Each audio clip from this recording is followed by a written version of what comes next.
Oi, pessoal. Eu queria oferecer para vocês uma oportunidade especial para conhecerem o meu curso de Logopolítica e a Academia Folha Política, que é o projeto mais amplo onde ele está inserido. Eu queria, portanto, falar para vocês da promoção Vidas Paralelas, que é uma oportunidade de conhecer todo esse material da Academia Folha Política por apenas R$ 336,00 a anuidade. Então, com R$ 336,00, menos de R$ 1 por dia, você tem acesso por um ano inteiro ao curso de Logopolítica, que já tem mais de 80 aulas, e vários outros materiais, muitas horas de palestras, de vídeos e outras coisas que irão entrando na Academia Folha Política ao longo desse ano. A Vidas Paralelas, a promoção Vidas Paralelas, por que ela se chama assim? Nós estamos estudando no curso, atualmente, Plutarco, as vidas paralelas de Plutarco, mais especificamente a vida de Alexandre o Grande, da Macedônia, para entender as raízes do Ocidente, as raízes dos conceitos de indivíduo, de liberdade, que estão até hoje no coração da nossa civilização, mas que estão sendo seriamente ameaçados. Então, na raiz da civilização ocidental está o quê? Está o conhece-te a ti mesmo, do oráculo de Delfos, que Alexandre foi visitar antes da sua campanha na Ásia. Conhece-te a ti mesmo, cada um de nós precisamos nos conhecer, e a nossa civilização precisa voltar a se conhecer a si mesma. Essa é a proposta do Logos. O Logos é a palavra que está também na raiz da nossa civilização. E a partir daí, entender a política, entender os imensos desafios que pela política estão acontecendo hoje contra tudo aquilo que a gente antes achava que era fácil: liberdade, indivíduo livre, indivíduo pensante, mas que a gente está vendo que são coisas que a gente precisa defender com muito esforço. Isso tudo é, então, o contexto que a gente está tratando na Academia Folha Política, no curso de Logopolítica, que, como eu disse, não é a única coisa que está dentro da academia. Temos a Agenda 2030, que é um programa semanal de análise da atualidade, e várias outras iniciativas. Então, se você quiser fazer parte desse projeto, porque é um projeto conjunto de autoconhecimento individual e civilizacional, eu te convido para clicar aqui no link, na descrição, e passar a integrar essa academia, Academia Folha Política, na promoção Vidas Paralelas. Um abraço. Então, nós temos aí a maior, digamos, das exclusões. A maior das exclusões é excluir, no fundo, o futuro da espécie humana, da proteção do Estado, e comemorar isso como um avanço, que é pior ainda. E além disso, o aborto é terrível porque ele é também uma autonegação. Ele é uma negação do bebê, passa a não ser considerado, um ser vivo, um ser humano, mas, além disso, ele é uma negação da própria pessoa que o comete, das pessoas que o cometem. Uma das maiores afirmações de si mesmo é a geração de uma vida. Isso sempre, ao longo da história, da sensibilidade humana, sempre foi considerado, olha, uma das maneiras de você se afirmar, é você ter filhos. Quando você considera isso algo que está sujeito a um decreto de morte, na verdade, pronunciado contra esse bebê, são as pessoas, é a própria pessoa que comete, que está se negando, que está dizendo, olha, eu não mereço estar, digamos, no fluxo da vida, eu quero interromper esse fluxo da vida. E isso tudo, portanto, tem a ver com um grande processo de autonegação, tem a ver com uma grande doença de autonegação, de autodestruição da nossa civilização ocidental. Só então, antes de terminar essa parte aberta, queria fazer uma referência aqui a esse livro que eu já tenho comentado, O Declínio do Ocidente, ou A Decadência do Ocidente, aqui na tradução para o inglês, do Oswald Spengler, um livro que acabou de completar, alguns anos atrás, completou 100 anos, mas é muito profético em muitas coisas, né? E ele fala, olha, a civilização, ela acaba, na verdade ele usa a palavra cultura, né, para caracterizar a civilização quando ela é vibrante e jovem, criativa. Depois ela se torna algo mais estéril e mecânico, aí ele passa a usar o termo civilização. Mas, de toda forma, ele interpreta, então, que você tem essa trajetória de uma civilização como se ela fosse um ser vivo, e ela, a partir de um certo momento, ela definha e deixa de criar, né? Então, e aí ele diz o seguinte, quando numa civilização o poder criativo morre, as marcas de identificação físicas, linguísticas e espirituais desaparecem, né? E todo esse fenômeno dessa civilização, ele submerge novamente no tumulto das gerações, ou seja, a civilização perde a sua identidade. Então, veja, aquilo que está acontecendo, né? A recusa das marcas da civilização. A cruz, a recusa das marcas da própria individualidade, né? Possibilidade, né, de gerar uma nova vida, né, de considerar essa nova vida como um ser vivo, né? Isso é um desses marcadores. Essa perda da marca linguística, ou seja, você não pode mais falar da sua nação, né, da sua pátria, não pode mais falar mãe e pai, isso é uma perda, né, de identificação linguística da nossa civilização, e assim por diante. Quer dizer, nós estamos diante de uma destruição desses marcadores. Os marcadores da nossa civilização estão sendo destruídos, com isso ela perde o poder criativo, e ao perder o poder criativo, ela, um pouco mais adiante, um pouco antes, ela vai sossobrar e vai se diluir, né, simplesmente na sucessão de gerações, e do jeito que está, vai surgir, ou não, alguma outra coisa. Mas é isso que a gente verá, tá bom? Então, eu vou continuar falando desse tema agora aqui com o pessoal do curso de Logopolítica, da Academia Folha Política, mas eu espero que aqueles que, né, tenham interesse nesse tipo de temática que a gente está sempre discutindo no nosso curso, tenham, então, a possibilidade de entrar no curso, está aberto para inscrições, e possam conhecer e ver se vale a pena ficar. Eu acho que quem entrar vai achar que vale a pena ficar, quem está interessado nesses assuntos. Também que foi um pouco além dos 20 minutos, que geralmente a gente reserva para a parte aberta, mas tinha muita notícia para descrever esse quadro da autonegação civilizatória. Eu acho que isso tem a ver com o seguinte, e eu queria compartilhar aqui com vocês. Existe uma diferença fundamental entre a maneira de estar no mundo de Ocidente e Oriente, né? O Ocidente a gente sabe mais ou menos o que é, o Oriente também a gente sabe o que é, tá? Então, o Oriente vamos considerar aí como civilizações hindu, chinesa, do Extremo Oriente. O Islã é um pouco na transição, mas acaba ficando mais do lado do Oriente também, tá? Budismo e tudo isso. Então, no Ocidente, a gente procura a verdade no eu. A gente procura a verdade através do eu, entrando em si mesmo e nesse si mesmo embarcando, de certa forma, para fora de si mesmo.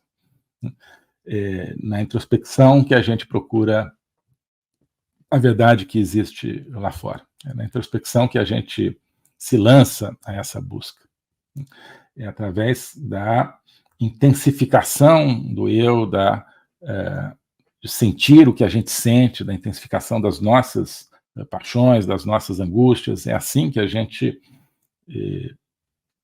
desde sempre no Ocidente, de diferentes maneiras, é assim que a gente embarca, né, nesse mar da procura da verdade. Enquanto que no Oriente se procura a verdade através de uma dissolução do eu. Isso acho que está presente nas diferentes vertentes de culturas orientais. O mais evidente exemplo disso estaria no budismo, talvez, né, que é mais também conhecido. Claro que é uma visão bastante superficial do budismo, mas não deixa de ser parte da essência do budismo, que é aquela, olha, você precisa se libertar desse ciclo de nascimento e morte, porque você morre, reencarna num outro corpo, depois morre, reencarna de novo. Isso não é bom, né? E você precisa se libertar disso e atingir o nirvana, onde você não vai mais renascer, né? No fundo, você vai se diluir. Você não é que você vai ficar com o seu euzinho ali, o último da série, né, lá em algum lugar celeste. Não, você acabou, você se tornou parte do universo e tal. E a interpretação é de que a vida é apenas sofrimento, ela se reduz apenas a sofrimento, que na vida existe apenas ilusão. Então, a verdade está fora da vida. Para o Ocidente, a verdade está dentro da vida, né? A vida contém ilusão, contém mentira, mas a verdade está dentro da nossa experiência vital. Ou seja, a possibilidade de buscar a verdade está dentro da experiência vital. Então, uma das consequências disso é que, no Ocidente, nascer é bom, ou era, né? Nascer é algo bom. Gerar uma nova vida é algo bom. Ter, né, essa presença numa linha, uma linhagem de gerações, acrescentar algo através daquilo que você traz dos seus ancestrais e deixa para os seus descendentes, é algo bom. No Oriente, não. No Oriente, nascer é ruim. O que eles querem é não nascer de novo. O Buda, como é que se chama, meu Deus? Siddhartha Gautama. Na verdade, existem muitos Budas, né? Existe a possibilidade de existência de muitos Budas, mas aquele que é conhecido, né, historicamente como o Buda era um príncipe indiano, Siddhartha Gautama,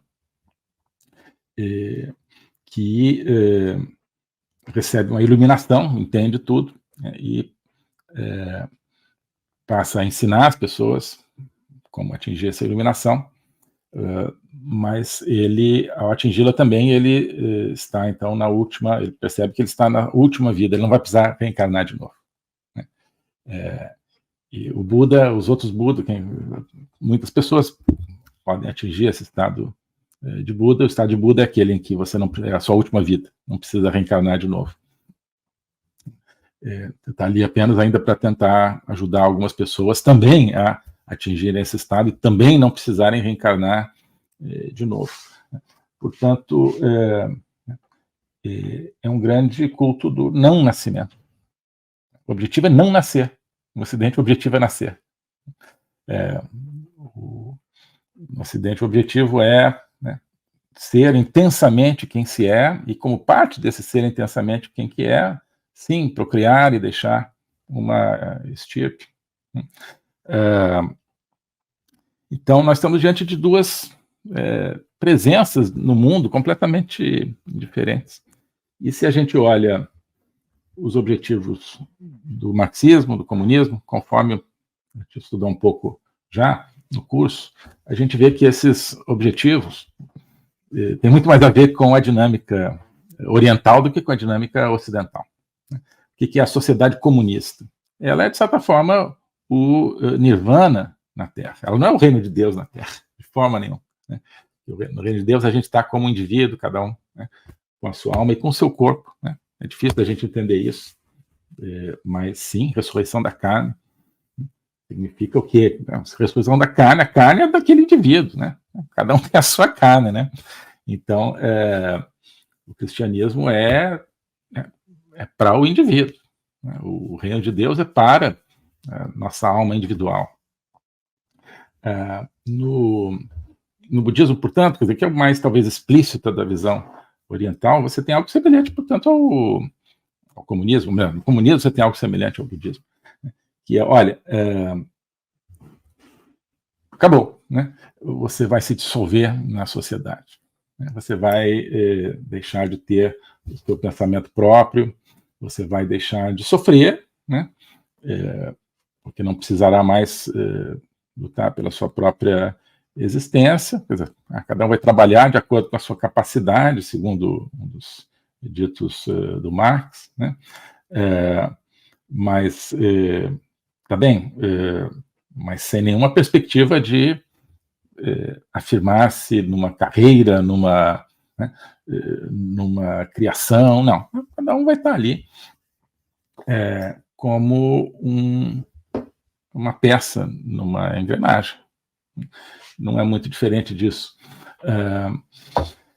E quando a gente vê a aplicação do marxismo hoje no globalismo, ele tende justamente a essa dissolução do eu, essa dissolução da individualidade. É um mundo onde se diluem não só a individualidade de cada um de nós, mas também as individualidades, digamos assim, grupais e nacionais, sobretudo, né? O globalismo, como forma de marxismo, não é, portanto, um terreno onde continuem a existir nações, nem indivíduos. A nação não deixa de ser um indivíduo, né? Também não tem lugar para a nação nesse terreno. Então, a gente vê nessas expressões das notícias que a gente trouxe hoje um reflexo disso. A gente está caminhando para essa dissolução. Não temos mais a identidade de uma religião, tá? Tira a cruz, né? Não temos mais os marcadores. Não existe mais a noção de cidadania, né? A pessoa que entrou, tanto faz, se é imigrante, se não é, não existe mais o americano, o espanhol, né? Existe a pessoa que está morando ali, e o imigrante que chegou ontem tem tantos ou mais direitos do que os que já estavam antes, né? Não faz diferença nenhuma se uma pessoa está ali já convivendo e produzindo naquela cultura como membro de uma linhagem de gerações, não faz diferença nenhuma. Isso também desaparece hoje nessa técnica globalista. O globalismo existe, é uma coisa concreta. Ele é composto pelo Great Reset, do Fórum Econômico Mundial, pelo projeto hegemônico da China, pelo programa de manipulação e conquista da América do Sul pelo Foro de São Paulo e outros elementos. E esses elementos eles atuam uns em benefício dos outros, sempre, principalmente através do controle da linguagem, porque o controle da linguagem é o controle do nosso pensamento. Então nós estamos tendo o nosso pensamento reprogramado, e essa reprogramação vai contra a nossa liberdade, vai contra a essência do ser humano. Isso é o globalismo. Com base nesse estudo, nessa experiência, é que eu criei o curso de logopolítica. Toda semana eu dou aulas sobre geopolítica, literatura, filosofia, cultura de um modo geral, tudo isso em conjunto formando um espaço de conhecimento que eu denomino a logopolítica, para nós não apenas entendermos a ameaça do globalismo, mas podermos nos contrapor a ela. Se você quiser entrar nesse projeto de conhecer o globalismo e enfrentar o globalismo, clique aqui.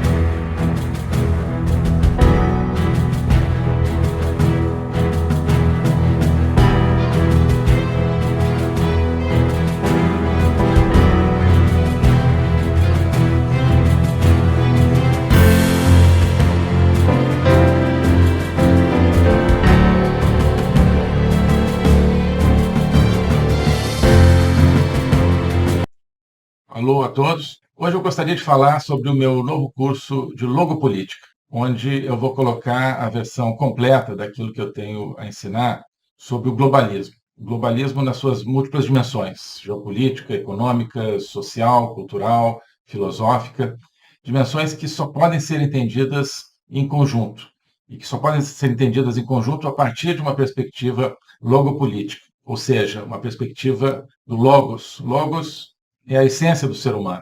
É a racionalidade, mas é também a linguagem e a capacidade de se comunicar e de sentir a transcendência. E essa essência do ser humano está ameaçada e, por isso, a gente precisa entendê-la numa perspectiva Logopolítica, portanto, política, ou seja, que tem a ver com a discussão do destino, com a luta pelo destino. Portanto, logopolítica diz respeito à luta e ao combate pelo futuro da humanidade, pela essência do ser humano, que está ameaçada justamente pelo globalismo. Ensinar isso, para mim, é uma missão que eu quero compartilhar com vocês. É uma aventura intelectual para a qual eu quero convidar vocês, uma aventura que é fundamental para que possamos participar da luta justamente por um mundo verdadeiro, por um mundo autêntico, por um mundo que preserve a essência do ser humano, um destino de uma humanidade livre, de uma humanidade aberta justamente ao Logos e a toda a sua complexidade. Nesse curso você vai entender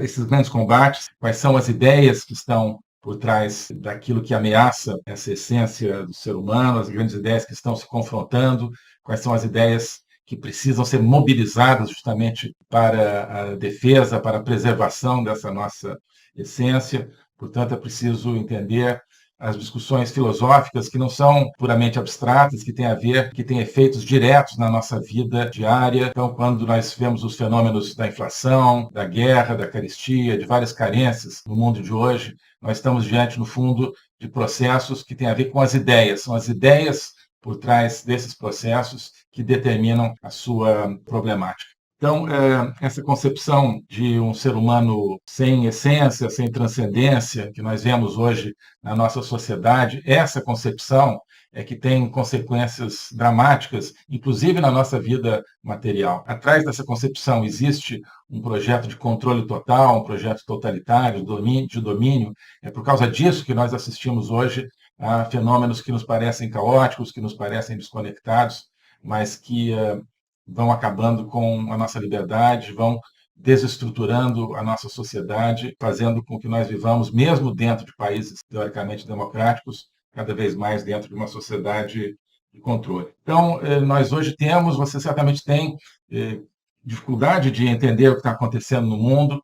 Isso é decorrente justamente de visões parciais, que eu vou procurar cobrir e conectar. Então, não adianta entender apenas economia, apenas conflitos militares, ou apenas algumas questões sociais. É preciso entender as ideias que querem dominar o mundo e as ideias que precisam ser resgatadas para que nós preservemos a liberdade do mundo. Então é isso que eu quero oferecer a você nesse curso de Logopolítica. Nós vamos estudar o conceito, a evolução, a manifestação do globalismo, na história recente, sobretudo, mas ao longo de toda a história humana, as ideias atuais que conformam o globalismo, elas são muito antigas, assim como as ideias de defesa e preservação da essência do ser humano também são antigas. Então nós vamos lá atrás, nos gregos, nos pré-socráticos, Platão, Aristóteles, e vários outros autores ao longo da história, procurar entender tanto as ideias da defesa do logos, da defesa da essência do ser humano, quanto as ideias que hoje ameaçam tão fortemente e tão incisivamente a nossa liberdade